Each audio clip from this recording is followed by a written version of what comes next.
Hi, I'm Trish. Welcome to the Gig House Kitchen. Today we're going to make a retro dessert called Manchester Tart. So, let's get down to it.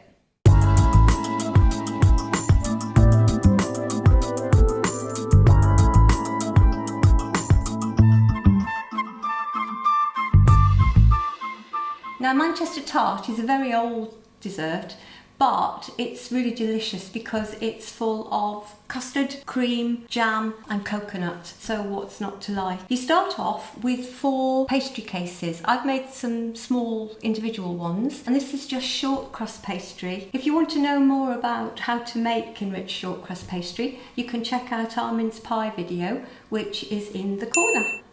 Now, I've baked these pastry cases blind, and I have here some custard. Now, this is just ordinary bird's custard made up. I've got about half a pint here, and I've made it quite thick. So I put in a tablespoon and a half of bird's custard powder and a tablespoonful of sugar, and I've let it cool, and now I'm going to give it a good stir.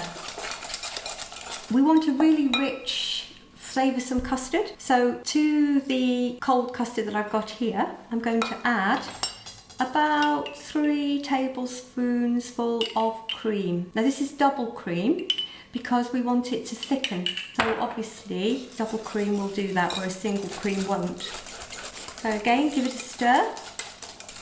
And then over here I've got some vanilla bean paste to give a really nice vanilla flavour. Now, the custard powder's vanilla-y, but I always think it's nice to put a little bit extra in just to get that hit. Again, give it a little stir. Smells delicious. And I think I might add just a little bit more cream. You can never get too much of a good thing. Now, it's quite good if you give it a really good whip because it just makes the custard lovely and light. Just makes it a little bit more flavoursome. I'm now going to get my pastry cases, and here I've got some strawberry jam, and I've given it a good stir. Now, you could use any jam you like. I think the original recipe might even be raspberry, but the strawberry is rather good in it. So now you've got the jam in, it's time for the custard. Now, this dessert's great for a dinner party because it's so quick and easy to make. And you can even actually buy the pastry cases if you have to.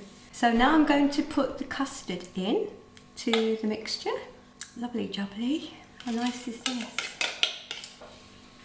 Okay. So now very carefully spread this out because you seriously do not want to get the jam on the top because it sort of spoils the effect. There we go. Now, these are especially good if you keep them in the fridge for 2 or 3 hours so that the custard really sets.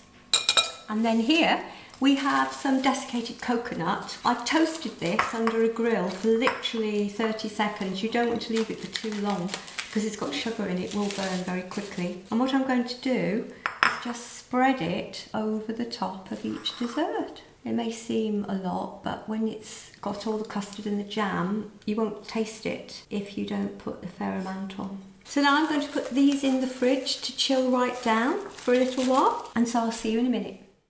The Manchester Tarts have been chilling for about an hour. It is better actually if you leave them a little bit longer, but that's all the time we had, so we're just going to go for it. So I'm going to do the old baked bean can trick, putting the moulds on the top and then just with a palette knife lifting them off, and there you have it.